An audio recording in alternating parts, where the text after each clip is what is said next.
समुद्र की लहरों पर एपेक्स नाम का शिप दौड़ रहा था। उसमें बैठे सभी लोग बहुत ही खुश थे। ये सभी लोग सी लवर्स थे। आज के भाग दौड़ और चहल पहल वाले जमाने में समुद्री सफर करके शांति से भरी जगहों पर जाना पसंद करने वाले लोग इन्हीं में से कुछ थे सीमा, रवि, नितेश, मनीषा, रिहान और प्रियंका। यार कितना खूबसूरत नजारा है। मैं तो सोचती हूँ वो लोग पागल होते हैं जो कभी भी समुद्री सफर नहीं करते। हाँ सही कहा डार्लिंग। ये समुद्र की लहरों पर सफर करना, पानी की कलकल की आवाज सुनना, नए नए आइलैंड पर घूमना, ये सब वाकई में बहुत ही मजेदार है, नहीं? हम सभी आइलैंड पर उतरने वाले हैं। 3 घंटे से ज्यादा वहाँ कोई नहीं रुकेगा। सुनकर सभी खुश हो गए। फिर जहाज एक आइलैंड पर जाकर लगा और सभी पैसेंजर्स उसमें से उतर गए। तो हम मून आइलैंड ही आ गए। ओह, तो अब पता चला कि तुम लोगों का यहाँ आने का असली मकसद क्या था। सही समझी, डॉल्स आइलैंड, जहाँ हर पेड़ पे लटकी है अनगिनत डॉल्स, जिनके वहाँ होने का रहस्य कोई नहीं जानता। यार लेकिन हमारे पैकेज में तो वहाँ जाने का प्लान ही नहीं है। अरे हम वहाँ जरूर जाएंगे। अभी मैं कोई चक्कर चलाता हूँ, ठीक है? अरे आप लोग पागल हो गए क्या? हम यहाँ आपको घुमाने के लिए लाए हैं, मरवाने के लिए नहीं। अरे जब हम उस आइलैंड के पास हैं, तो जहाज थोड़ी देर के लिए वहाँ ले जा सकते हैं ना? अरे भाई, डॉल्स आइलैंड नहीं, वो मौत का आइलैंड है। आत्माएं वास करती हैं वहाँ, वो भी अनगिनत। वहाँ घूमने जैसा कुछ नहीं है। आप बस ये बोलो कि कितने पैसे लगेंगे और हमें वहाँ पहुँचा सकते हो या नहीं। लाइफ बोट के जरिए आप लोग वहाँ जा सकते हैं, लेकिन उसके लिए मुझे रिस्क लेना पड़ेगा। मुझे सबसे छिपकर ये करना पड़ेगा, इसलिए कम से कम 10,000 रुपए तो दूंगा ही। आपको हम 20,000 रुपए दे रहे हैं, आप बस हमें वहाँ पहुँचा दो। तो ठीक है, मैं इंतजाम करता हूँ, लेकिन जहाज पर सब लोगों को ये पता होगा कि आप लोग कहीं भाग गए हैं। ओके? Okay okay. उस आदमी ने कैप्टन की नजरों से बचाकर उनको वोट दी और वो सभी डॉल्स आइलैंड की तरफ खुशी से चल पड़े। हे गाइस, देखो यहीं से नजर आ रहा है कि इस आइलैंड के सारे पेड़ों पर कितनी डॉल्स लटकी हुई हैं। हाँ, और कई झोपड़ियाँ भी हैं। मजा आएगा यार। वो आइलैंड के किनारे पर पहुँचे। उन्होंने बोट की रस्सी एक पेड़ से बांधी। ओह माय गॉड, यार ये डॉल्स तो दिखने में बहुत ही डरावनी है। पेड़ों पर लटकी सभी गुड़िया बहुत ही डरावनी थी। किसी का पैर नहीं था, किसी का हाथ नहीं था, किसी की आंखें फूटी हुई थी, किसी के चेहरे पर टांकों के निशान थे।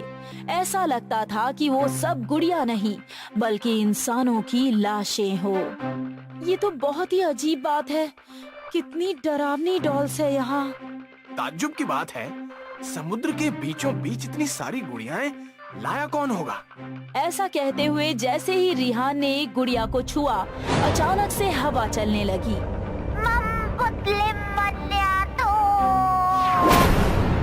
अचानक से ये हवा कैसे चलने लगी थी और बंद भी हो गई? और वो आवाज तो बहुत ही अजीब थी। तुम लोगों ने नहीं सुनी? यार प्लीज अभी से मत डरो। ये एक आइलैंड है और चारों तरफ जंगल है। ऐसी आवाज आना कोई बड़ी बात नहीं है।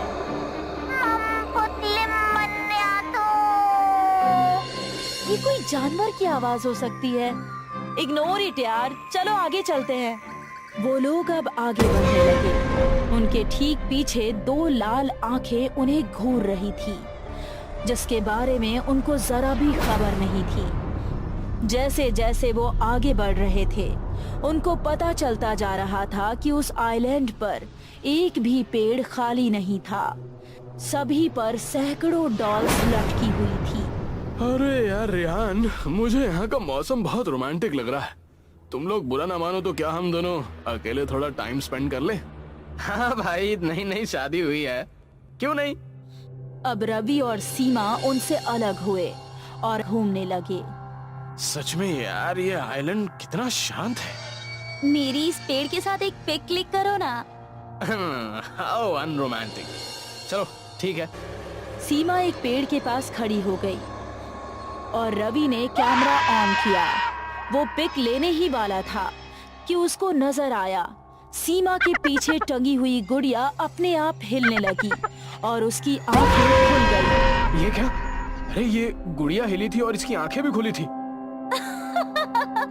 मुझे पता है तुम मुझे डराने की कोशिश कर रहे हो ना। चुपचाप पिक निकालो। रवि ने फिर से कैमरा ऑन किया और पिक क्लिक की। तभी एक गुड़िया रवि के ऊपर आ गिरी और हड़बड़ी में उसका पैर फिसल गया। वो जमीन पर गिर गया था, लेकिन वो गुड़िया सीधी उसके पेट पर बैठी थी। ऐसा लग रहा था कि कोई छोटा बच्चा उसके पेट पर बैठा हो और उसे घूर रहा हो।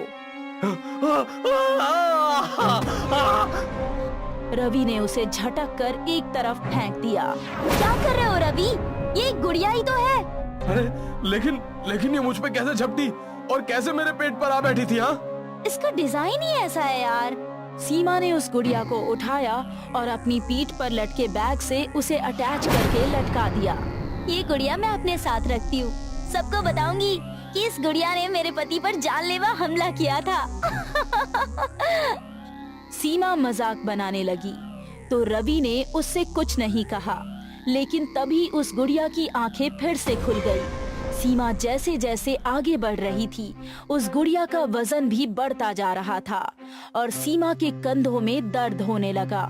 यार रवि, इतनी झोपड़ियाँ भी यहाँ हैं। इसके अंदर चलकर आराम करते हैं ना। हाँ ठीक है, चलते हैं, लेकिन पहले मैं जरा। उसने सीमा को टॉयलेट का इशारा किया। ठीक है, जल्दी आना। रवि कुछ दूरी पर साइड में चला गया। उसको नजर आया कि सामने एक पेड़ के पीछे खड़ा कोई उसे घूर रहा है। कौन है वहाँ? वो उस तरफ बढ़ने लगा तो वहाँ लगी झाड़ियाँ हिलने लगी। इस तरफ सीमा की पीठ पर टंगी गुड़िया उसे घूर रही थी। वो ऊपर आई और उसने पीछे से सीमा के गले में अपना हाथ बांध लिया, जैसे कोई बच्चा उसकी पट्टी पर लटका हो। आह, कौन है? ऐसा कहकर सीमा ने एक झटका दिया और वो गुड़िया जमीन पर गिर गई। सीमा उस गुड़िया को देखने लगी तो उसे महसूस हुआ कि कोई उसके सामने खड़ा है। उसने गुड़िया पर से नजरें हटाकर सामने देखा तो उसकी रूह कांप उठी। एक बहुत ही डरावना दानव उसके सामने खड़ा था।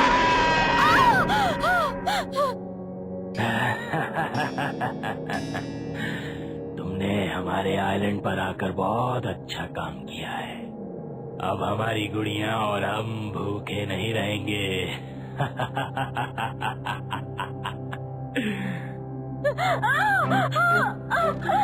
तभी वो गुड़िया फिर से उठी और सीमा के गले से लिपट गई। सीमा जमीन पर गिर पड़ी और छटपटाने लगी। वो चिल्ला नहीं सकती थी क्योंकि उस गुड़िया ने उसका गला दबोचा हुआ था। ताजा मांस।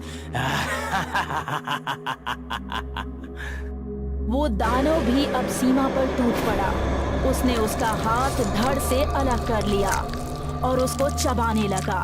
फिर उसके बाद उसके पूरे शरीर पर हमला बोल दिया। इस तरफ रवि पेड़ के करीब पहुंच चुका था। उसने देखा कि वहां एक लड़की उसकी तरफ पीठ करके खड़ी थी। रवि ने उसके कंधे पर हाथ रखा। कौन हो आप? सुनकर वो उसकी तरफ पलटी। उसकी खूबसूरती देखकर रवि सन्न सा रह गया। बोलिए। ये सुनते ही उसने अपना मुंह खोला और उसका मुंह इतना खुला कि आम इंसान के लिए इतना मुंह चीरना लगभग नामुमकिन है। ये देख रवि बहुत ज्यादा डर गया। तभी वो लड़की बहुत ही भयानक आवाज में चीखी।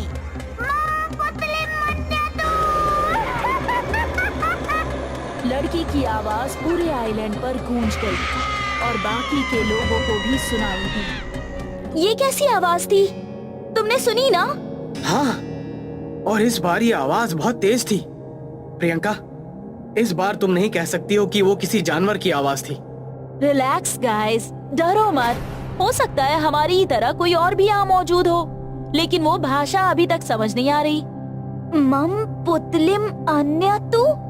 ये संस्कृत के वर्ड्स लगते हैं, लेकिन इनका मतलब क्या है ये समझना मुश्किल है। तुम लोग अब उसके बारे में ही सोचते रहोगे या आगे भी बढ़ना है? यहाँ इतनी सारी डॉल्स हैं, इनके पीछे का रहस्य तो कोई नहीं जान सकता। लेकिन यार, इन झोपड़ियों के अंदर क्या है ये देखने का मुझे बहुत मन कर रहा है। सभी वहाँ से चलकर आगे बढ़े।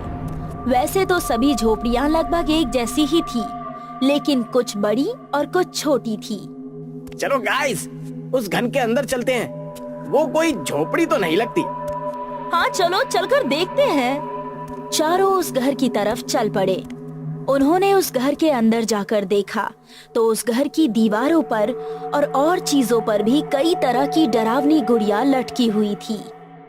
इस घर के अंदर बाहर के मुकाबले ज्यादा ठंड बढ़ने लगी थी और उन सभी को यहाँ एक अलग ही तरह की एनर्जी का एहसास हो रहा था।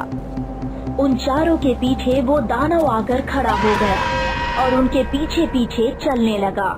जैसे ही उन चारों को इस बात का एहसास हुआ, उन्होंने एक साथ पीछे पलट कर देखा तो वहाँ कोई नहीं था। ऐसा लगा कि कोई पीछे था। जब तक हम साथ हैं, तब तक इन पैरानॉर्मल एक्टिविटीज का मजा नहीं आने वाला। इस घर के अंदर एक टास्क करते हैं। Great, so what is the task? हम चारों अपनी अपनी तरफ से 5-5 हजार जमा करेंगे।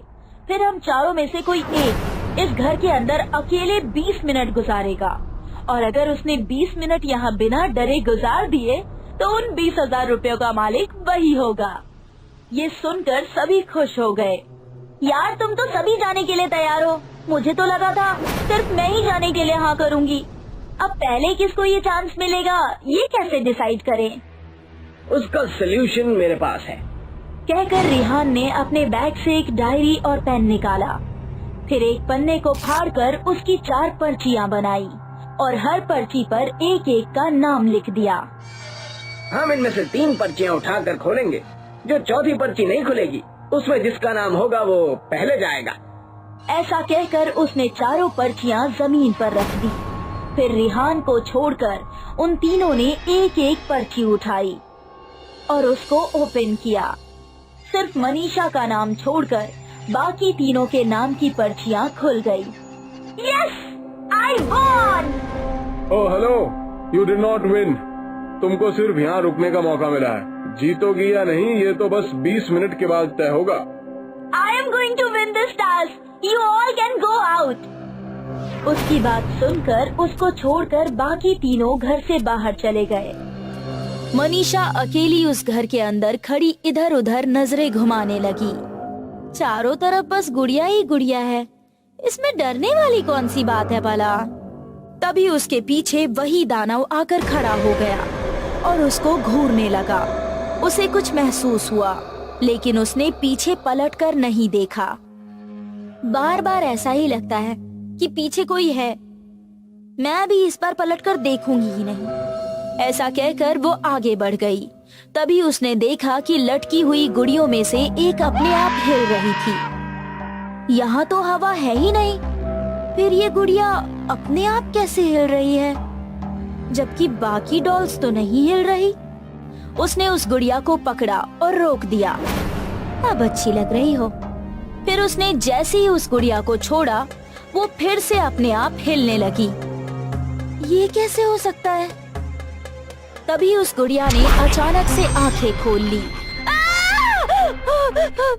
वो दानव से टकरा गई। उसने जैसे ही पलटकर देखा तो मनीषा के डर का कोई ठिकाना ही नहीं रहा। मनीषा की चीख बाहर बैठे तीनों को सुनाई दी तो वो भी डर गए। ये तो मनीषा की आवाज है। चलो जल्दी।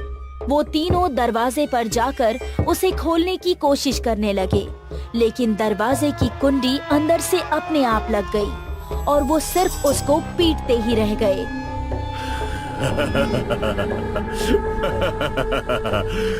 आ जाओ मेरी जान। ऐसा कहकर वो उसकी तरफ बढ़ने लगा। तभी वो चुड़ैल भी वहाँ आ गई और उसने दानव को एक तरफ धक्का दे दिया। फिर वो मनीषा के करीब चली गई।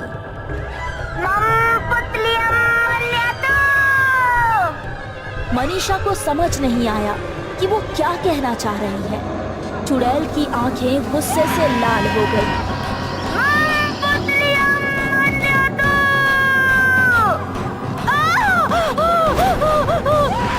उसने तभी मुंह में हाथ डालकर उसकी जुबान खींच डाली। फिर वो चुड़ैल और दानव दोनों ही मनीषा के जिस्म को नोच नोच कर खाने लगे। बाहर खड़े तीनों दरवाजे को खोलने की कोशिश कर रहे थे, लेकिन अभी तक नाकाम थे। गाइस, हमें खिड़की से अंदर चलना चाहिए। Let's go. तीनों वहां से खिड़की की तरफ चले गए। खिड़की का कांच टूटा और मनीषा की कटी हुई गर्दन उनके पैरों पर आ गिरी। ये देखकर सभी के होश उड़ गए। उनके दिल की धड़कनें मानो रुक सी गई थी और सांसें अटक रही थी। तभी उनके पीछे पेड़ों पर टंगी गुड़ियों में से एक की आंख खुल गई। ये देखकर उनके डर का कोई ठिकाना नहीं था। वो तीनों वहां से भाग निकले और बहुत देर तक भागते रहे। उनके कानों में अभी भी हंसने और चुड़ैल के मम पुतलियम मन्यातू बोलने की आवाजें आ रही थी। जब वो बहुत ज्यादा थक गए तो एक जगह जाकर रुके। अब हम यहाँ नहीं रुकने वाले। अभी के अभी यहाँ से निकलना पड़ेगा। लेकिन रवि और मनीषा अभी भी यही हैं। अभी पूछती हूँ कि वो कहाँ है। Shit, there is no network. जहाँ हमने बोट बांधी थी वहीं चलते हैं। हो सकता है वो दोनों अभी भी वहीं हो। ये तय कर वो फिर से आगे भागे और उस किनारे पर जाकर रुके जहाँ उन्होंने बोट बांधी थी। वहां जाने के बाद जो उन्होंने देखा तो उनकी हैरानी का कोई ठिकाना नहीं रहा। पेड़ के साथ सिर्फ रस्सी बंधी हुई थी और बोट दूर दूर तक नजर नहीं आ रही थी। ये देखकर सभी ने अपने घुटने जमीन पर टेक दिए।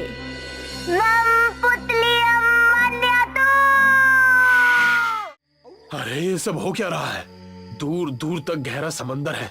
एक बोट थी जिसका कोई अता पता ही नहीं।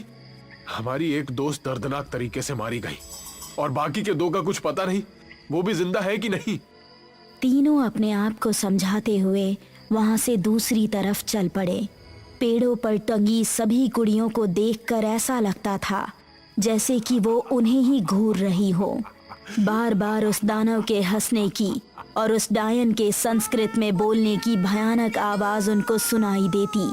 दिल में डर, आंखों में खौफ लिए वो तीनों बस इन सब से दूर जाना चाहते थे। बच्चों, इस तरफ आओ। अचानक से एक आवाज आई और वो तीनों चौंक पड़े। ये आवाज तुम दोनों ने भी सुनी ना? चले आओ बच्चों, चले आओ। शायद मैं तुम्हारे कुछ काम आ सकूं। हमें चलकर देखना चाहिए। मदद की उम्मीद लिए तीनों उस आवाज की तरफ चले गए। वो आवाज एक पेड़ के पास से आ रही थी जहां काफी उजाला नजर आ रहा था। क्या यहाँ कोई है? सामने आइए। ये क्या जादू है? कहीं आप भी कोई आत्मा? सही पहचाना, एक आत्मा। लेकिन मुझसे तुम लोगों को कोई खतरा नहीं है। मैं तो तुम्हारी मदद करना चाहता हूँ और वो राज तुमको बताना चाहता हूँ जिसको अपने सीने में कैद लिए मैं इस दुनिया से चला गया था। कैसा राज? आज जिस टापू पर तुम खड़े हो, ये 17वीं शताब्दी में सूरसेन राजा का राज्य हुआ करता था। राजा सूरसेन ने 23 साल की उम्र में चित्रलेखा से शादी करके उसको यहाँ की रानी घोषित किया था। चित्रलेखा दिखने में बहुत ही खूबसूरत थी, लेकिन उसकी एक बहुत ही अजीब आदत थी। 18 वर्ष की आयु में भी उसके हाथ में गुड़िया रहा करती थी। रानी बनने के बाद भी उसकी वो आदत नहीं बदली। वो उस गुड़िया को हर वक्त अपने साथ रखती थी। यहाँ तक कि वो सोती भी थी तो राजा और अपने बीच उस गुड़िया को लिटाकर सोती थी। राजा सूरसेन से ये बात बर्दाश्त नहीं हुई और एक रात उन्होंने सोते समय ही उस गुड़िया को उठाया और रातों रात उसको मेरे पास लेकर आए। ओझा जी, मुझे बताइए कि इस गुड़िया में ऐसा क्या जादू है जो रानी चित्रलेखा हमेशा इसको अपने साथ रखती है? इस गुड़िया में कोई शक्ति नहीं है, ये एक आम गुड़िया है।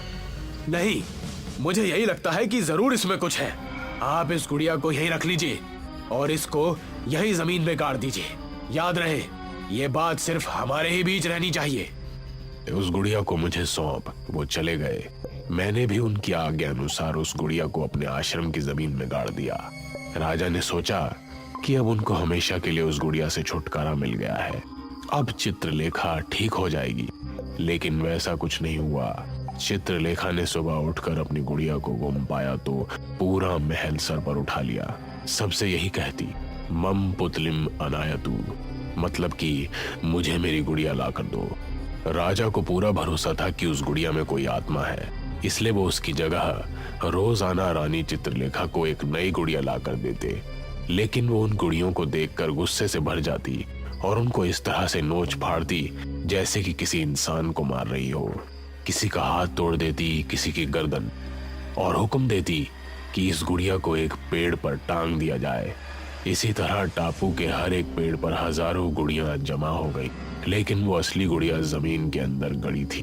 उसी वर्ष एक समुद्री तूफान आया और इस टापू पर इतनी ठंड हुई कि महामारी फैल गई। यहाँ पर रहने वाला कोई नहीं बचा। रानी चित्रलेखा ने मरते मरते राजा को श्राप दिया कि वो कभी नहीं मरेगा और इस टापू पर आदमखोर बनकर घूमता रहेगा। और तब से यही हो रहा है। राजा सूरसेन आज भी आदमखोर बनकर यहाँ घूमता फिरता है और रानी चित्रलेखा की आत्मा आज भी अपनी गुड़िया को ढूंढते हुए यहाँ भटक रही है। अगर हम वो गुड़िया ढूंढकर रानी चित्रलेखा को दे दें तो उसकी आत्मा को मुक्ति मिल सकती है ना? यहाँ से सीधा दक्षिण दिशा में निकल जाओ। करीब 200 कदम आगे जाने के बाद तुमको वहाँ मेरा आश्रम नजर आएगा। वहाँ एक बरगद के पेड़ के पास तुमको एक फावड़ा रखा दिखेगा। उसी पेड़ के नीचे ही वो गुड़िया दफन है। उसकी बात सुनकर तीनों वहाँ से फौरन निकल गए। 200 कदम चलने के बाद आखिरकार उनको टूटा फूटा एक आश्रम नजर आया और उसी के अंदर बरगद का पेड़ भी था। जल्दी चलो। मम पुतलियम मन्यतु। तीनों ने पलट कर देखा तो अंधेरे से निकलता हुआ एक भयानक चेहरा उनकी तरफ आया। वो तीनों उस बरगद के पेड़ की तरफ भागे, लेकिन चित्रलेखा ने नितेश को पकड़ लिया और उस पर अपने नाखूनों से हमला करने लगी। दोनों बहुत डर गए। इससे बचना है तो उस गुड़िया को निकालना ही होगा, वरना हम भी मारे जाएंगे।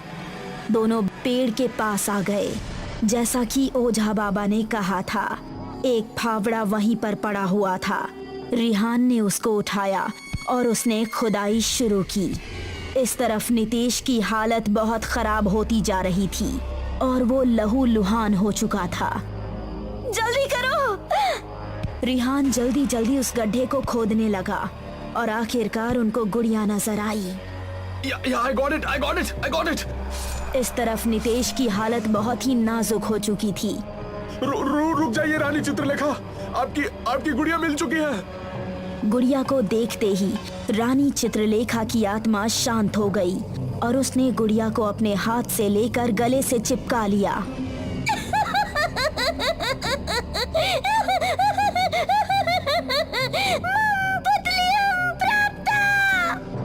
चित्रलेखा के पैर हवा में उड़ने लगे और वो धीरे धीरे आसमान की ओर जाने लगी। तीनों उसको जाता हुआ देख चैन की सांस लेते हैं। कुछ ही मिनटों में वो उनकी आंखों से ओझल हो गई। चलो अब यहाँ से निकलने का कुछ इंतजाम देखते हैं।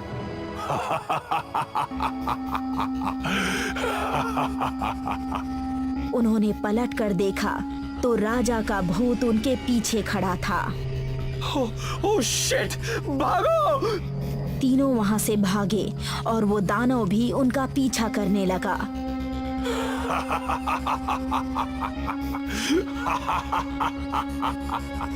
कभी आगे आता तो कभी पीछे, कभी पेड़ों के ऊपर से झपटता, लेकिन उनको भागने का भरपूर मौका दे रहा था। तीनों अब किनारे पर पहुंच गए। आगे जाने का कोई रास्ता नहीं था।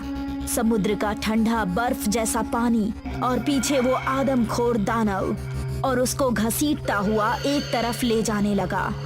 उन दोनों ने उसका पीछा कुछ ही कदम किया, लेकिन एक ही झटके में उसने नितेश के 2 टुकड़े कर दिए। नहीं!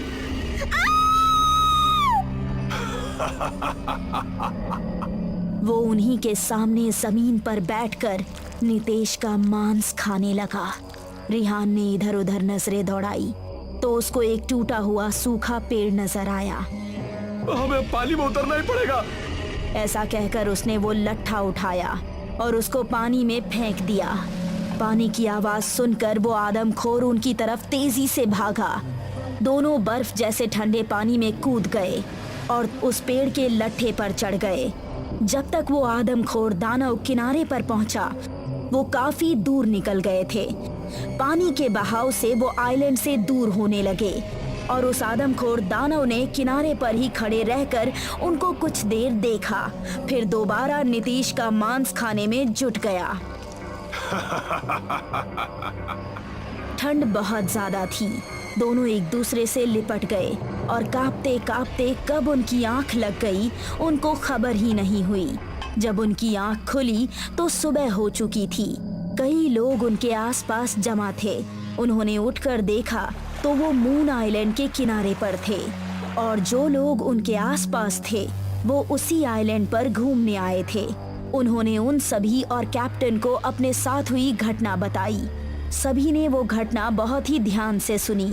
फिर वो उसी जहाज में बैठकर अपने घर की तरफ रवाना हो गए।